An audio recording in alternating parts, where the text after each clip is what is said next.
rapaziada, essa está parada. Como é que vocês seguinte nós vamos aqui? Como um indicador a indústria.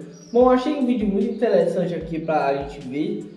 E eu vou colocar o nome do canal no título do vídeo. Mas antes, rapaziada, essa semana eu tinha esquecido o Sexta do Medo ou Cine Medo, como você quer chamar. Porque, ser sincero, eu tenho TDAH. Foi até por isso que eu esqueci. Então eu esqueci que eu tinha isso e tal. Mas vai voltar essa semana normal, tá? Não foi por esquecimento ou nada parecido, foi mais por esquecer mesmo, tá ligado? Mas enfim, então bora lá ver. 3, 2, 1, play! Perguntou por que alguns jogos grudam na alma da gente mesmo sem dizer uma palavra? Enquanto a maioria dos indies tenta se destacar com humor exagerado ou nostalgia pixelada, Hollow Knight fez o contrário. Ele ficou quieto, silencioso, sombrio e sutil. E mesmo assim, virou um dos maiores fenômenos da história dos jogos independentes. Mas o que tem por trás desse... Bizarro que o Hollow Knight foi meio que gradual, foi aumentando a fandom aqui no Brasil, meio que gradualmente comparado com outros indies que só foi um impacto automático e depois meio que ficou meio ameno e tal. Hollow Knight não. Hollow Knight meio que subiu, tá ligado? Sucesso todo. Porque um jogo sobre insetos em um reino arruinado, com uma dificuldade cruel e um enredo quase mudo, conquistou tanta gente assim. Hoje, a gente vai mergulhar nessa jornada da obscuridade ao estrelato, para entender como Hollow Knight se tornou muito mais do que um jogo e virou um símbolo.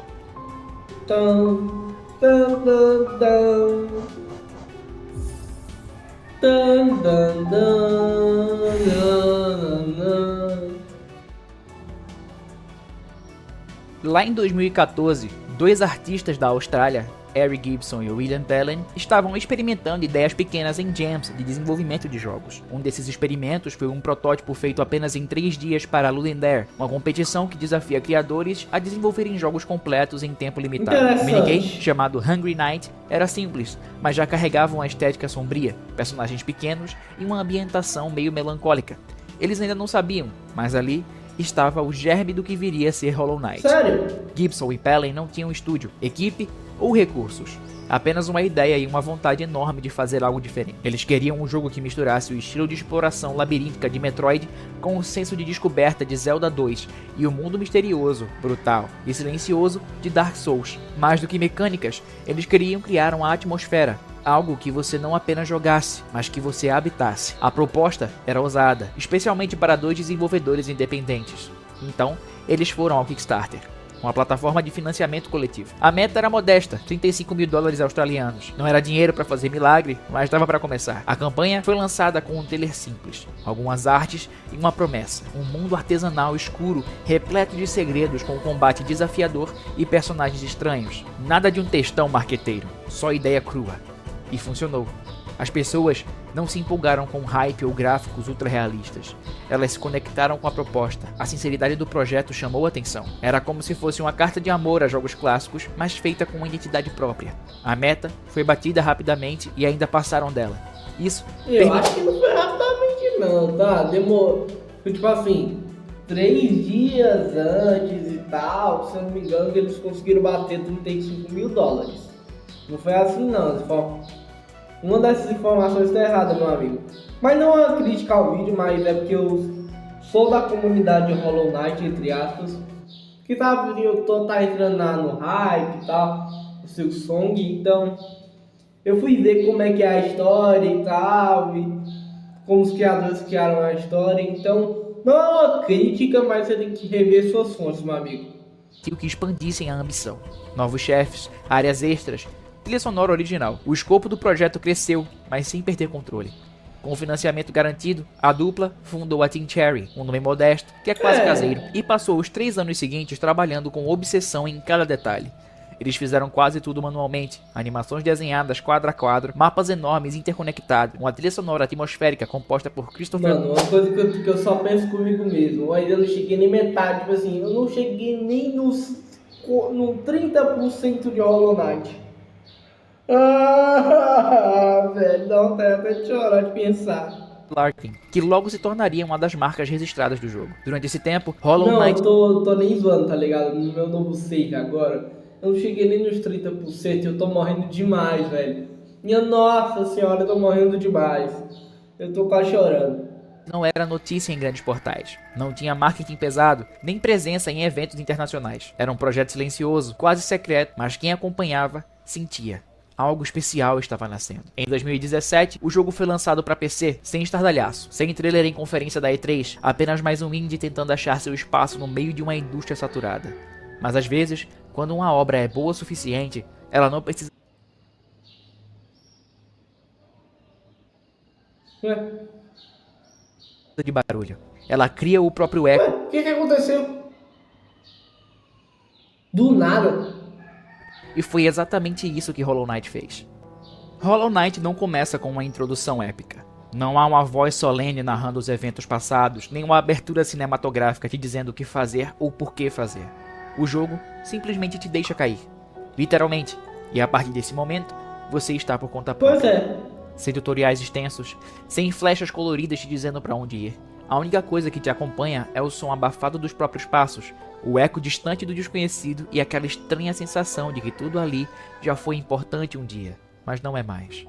Você acorda em Dirtmouth, uma vila fantasma pendurada no silêncio, um lugar onde até a esperança parece ter desistido de você. Mas quanto mais você se aprofunda em Hollow Nest, mais percebe que há vida na morte. Esse mundo, aparentemente estagnado, pulsa com histórias enterradas, fragmentos de memórias esquecidas e vestígios de uma civilização que já foi grandiosa e que agora repousa entre fungos, poeira e sombra. Só que o que mais impressiona é como o jogo lhe entrega tudo isso. Não há diálogos longos, não há caixas de texto explicativas, a narrativa não é empurrada goela abaixo, é fragmentada, sussurrada, está praticamente escondida nas paredes, Caramba! nas lápides, nos restos de templos abandonados. Você encontra Caramba, é uma boa interpretação de Hollow Knight, tá? Nossa, belíssima interpretação. inscrições enigmáticas, ouve os murmúrios de personagens estranhos e coleta artefatos com descrições misteriosas. E cabe a você, jogador, montar esse quebra-cabeça. Cada detalhe ambiental, cada criatura caída e cada símbolo esculpido nas pedras parece carregar um peso, uma intenção, e nada ali está por acaso. E é isso que muda tudo. Você não apenas joga Hollow Knight, você está habitando Hollow Nest. Você se torna parte daquele ciclo de perda, sacrifício e esquecimento, e quanto mais você descobre, mais quer descobrir. Não porque o jogo te manda, mas porque você precisa entender, porque aquele vazio começa a significar algo. E nesse silêncio, o jogo fala e você escuta. Uma das primeiras comparações que as pessoas fazem ao jogar Hollow Knight é com Dark Souls. E sim, essa comparação faz sentido, não só pela ambientação melancólica ou pela narrativa fragmentada, mas principalmente pela dificuldade. Só que diferente de muitas...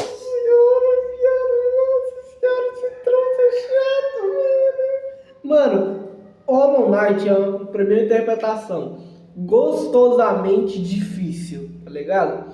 É um daqueles jogos que, mano, é difícil para um caralho, tá ligado? Mas funciona. Funciona muito bem, muito bem, muito bem. Jogos difíceis que existem por aí, Hollow Knight não te pune por prazer. Ele não é difícil só pra inflar o ego de quem termina. Ele é difícil com um propósito. Ele transforma a sua dor em aprendizado e o erro em progresso. Você vai morrer, vai perder gel, vai voltar tudo do banco mais próximo, vai xingar, respirar fundo e tentar de novo. Mas é aí que tá a mágica. Cada tentativa não é só uma repetição, é um novo passo no seu aperfeiçoamento. Pois é. Cada tentativa você entende um pouco mais. Aprende um novo padrão de ataque, percebe que ficou demais no ar, que errou por pressa, ou que se desesperou quando o chefe estava quase caindo. A culpa não é do jogo, é sua, e isso, ao invés de frustrar, lhe motiva. Porque o jogo nunca é injusto, ele te desafia, mas ele joga limpo, ele mostra o caminho, mas nunca anda por você. Pois é. E é justamente essa ausência de ajuda que torna tudo mais significativo. Quando você finalmente vence aquele chefe que parecia impossível, não é só o jogo que reconhece a sua vitória. É você E que... vamos falar um negócio aqui. Ô desgramado de... Como é que é o nome do bicho? Nossa senhora, eu morri pra Hornet umas 30 vezes antes de matar ela pela primeira vez. Quando eu matei ela, viado, eu vibrei pra caramba, tá ligado? Uhul! Nossa senhora. reconhece a sua evolução. Não foi uma vitória casual, nem sorte. Foi esforço puro, e isso torna cada batalha um pequeno rito de passagem. E tem mais, Hollow Knight não força o grinding, não te obriga a farmar níveis ou equipamentos melhores para progredir. Seu avanço não depende de números, mas de habilidade, É você, seu tempo de reação e sua leitura de cenário, nada mais. A dificuldade nesse jogo funciona quase como uma metáfora. Ele ensina de maneira silenciosa que a paciência é uma arma, que a persistência vale mais do que a força bruta, que não existe recompensa sem dor e que às vezes a dor é a recompensa, porque ela te lapida e te transforma. E no fim, quando você olhar para trás, vai perceber que não foi só o cavaleiro que evoluiu. Mas agora, o que dizer do visual de Hollow Knight? Simples, é uma obra de arte. Cada detalhe, cada linha e cada animação foi desenhada à mão com um nível de cuidado que beira o obsessivo. E isso transparece. Não é só bonito, é coeso, é expressivo, tudo carrega identidade. Pois O é. estilo é minimalista, mas cheio de alma. É como se você estivesse folheando um livro de ilustrações em movimento. Os cenários são repletos de detalhes sutis, há rachaduras nas paredes, fungos se mexendo ao fundo, partículas no ar. Nada ali é por acaso, nada é genérico. Cada ambiente foi pensado não só para ser explorado, mas para contar uma história. E o mais impressionante, o jogo mantém consistência do começo ao fim. Mesmo sendo gigantesco, Hollow Knight nunca soa repetitivo visualmente. Sempre é algo novo, Sim, algo sim, único. sim, sim, E as bastante. regiões, elas têm personalidade. Green Path, com um verde brilhante, transmite uma sensação de renascimento.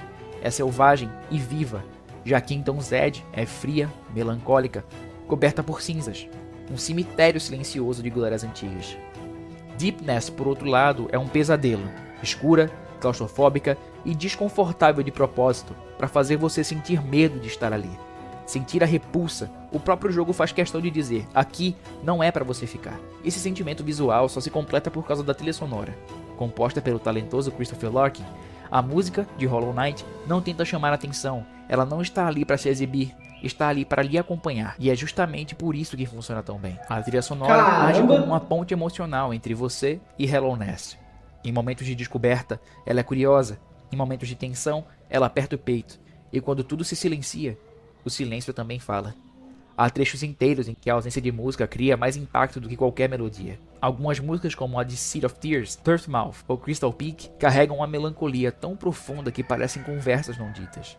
A trilha sonora não acompanha a jornada, ela molda sua percepção dela. Ela guia suas emoções sem que você perceba. Ela faz o mundo parecer vivo, mesmo que tudo ali esteja morto. Hollow Knight é um exemplo raro de quando a estética não é só enfeite, é parte da narrativa. O visual e o som não estão ali para agradar, estão ali para contar histórias, provocar sentimentos e tornar Hollow Knight inesquecível. E mesmo depois de lançar Hollow Knight e conquistar uma base de fãs apaixonada, a Team Cherry não fez o que muitas empresas fariam. Eles não venderam expansão em pacote, não esconderam conteúdo atrás de muros pagos. Pois é. Eles simplesmente entregaram mais, de graça. Mano, e o pior é que, tipo assim, eles são publisher, tá ligado?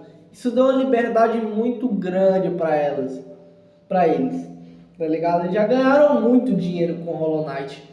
Então eu acho que, mano, isso dá uma certa liberdade pra eles, sabe?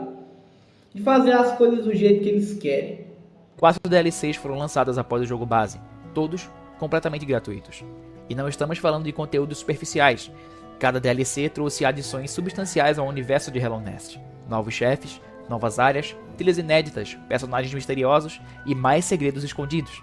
Mas entre todos os conteúdos extras, um em especial se destaca como a maior prova de fogo para qualquer jogador, Bloodmaster.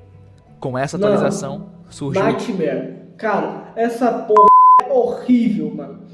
Juro, enfrentar aquele cara, nossa, vontade de me matar. Porque, mano, aquele cara é basicamente o diabo em pessoa. O mod master, tá ligado?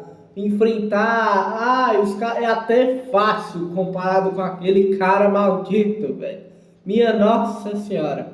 Panteão, uma série de desafios insanos que colocam o jogador cara a cara com praticamente todos os chefes do jogo, um atrás do outro, sem descanso, sem salvar e sem imagem para erro. São 42 chefes seguidos com padrões. Não, desculpa, mas eu acho que aquele cara, eu acho que é uma experiência pessoal minha, mas juro, eu morri mais de 50 vezes pra aquele cara maldito. E cara, eu fiquei tão puto, mas tão puto que eu acho que parecia fácil isso aqui. Imprevisíveis, ataques brutais e pressão constante. É uma maratona mental, física e emocional. E o mais curioso, não tem prêmio final. Não tem item secreto ou final alternativo esperando por você no topo. A recompensa é simbólica. É o seu próprio ato de superar. E a prova que você venceu e dominou o jogo. No meu caso, um troféuzinho também, né? E mesmo assim, ou talvez por causa disso, milhares de jogadores aceitaram o desafio. por puro amor, pela vontade de testar os próprios limites, de se aperfeiçoar, de descobrir até onde conseguiam ir. O Panteão não é só um modo difícil, é uma carta de amor aos fãs hardcore. É a Team Cherry dizendo: vocês querem um verdadeiro desafio? Aqui está ele. E mais que isso, é uma forma de celebrar tudo que Hollow Knight representa: dedicação, resiliência e respeito ao jogador. Pois é. Em uma era em que jogos cobram por cada cosmético e cada mínimo extra, Hollow Knight foi na contramão, ofereceu conteúdo, desafio e profundidade sem pedir nada em troca. E depois disso tudo, o silêncio. Silksong foi anunciado com entusiasmo, um novo protagonista, um novo reino, novas mecânicas. Os fãs vibraram. A internet explodiu em teoria, expectativa, especulação. Demorou mas 7 então, anos. nada. O jogo desapareceu do radar. Sem trailers novos, sem data, sem pistas concretas, só um vácuo. Mas curiosamente, esse vazio não gerou abandono. Gerou fé. A esperança está virando parte do encanto, parte da jornada. O silêncio da Team Cherry começou a dizer mais do que palavras, porque quem jogou Hollow Knight entendeu. Esse não é um estúdio que trabalha com pressa. Pois é. Não é uma equipe que corre atrás do calendário de acionista. Eles trabalham com tempo, com amor e, obviamente, com a obsessão por detalhes. E os fãs aceitaram isso. Se demorar mais 1, 2, 5 anos, que demore, porque o que está vindo é feito com amor e o mesmo cuidado artesanal que construiu Hollow Knight. A mesma alma, a mesma verdade, e só se espera tanto de algo que te marcou e que te tocou. Silksong não é apenas uma continuação, é uma promessa. E mesmo que essa promessa ainda esteja envolta em sombras, todo mundo sabe, quando ela finalmente chegar, vai ser como voltar para casa. Meu Deus do céu. Hollow Knight não precisou de gráficos hiperrealistas, piadas calculadas ou explosões coreografadas. Ele foi lá, Ei, chega, me arrepiou essa porra, tá? Nossa, ele falou uma frase que me arrepiou. e construiu um universo inteiro, sem campanhas milionárias ou estúdios gigantes. Ele provou que basta uma boa ideia, lapidada com o tempo, alma e paciência, para nascer algo que provavelmente vai ser eterno. Ele não se impôs com ambição, se impôs com verdade. Cada cenário, cada trilha e cada silêncio dentro de Hollow Knight é vivo. Não é um jogo tentando te entreter, é um mundo te convidando a escutar. E talvez o maior triunfo de Hollow Knight não tenha sido conquistar espaço entre gigantes, mas mostrar que a beleza, a profundidade e a imersão, às vezes, moram no simples, no sutil e no sombrio. Caramba. Ó, gostei muito desse vídeo, tá, rapaziada? Bom, o canal do meu mano tá aqui no título do vídeo. Se vocês forem lá conferir, eu gostaria muito, porque, mano, esse vídeo é inacreditável de bom. Meu Deus do céu. Bom, pessoal, eu sou o Luiz, espero ter gostado. Deixa o like e tchau.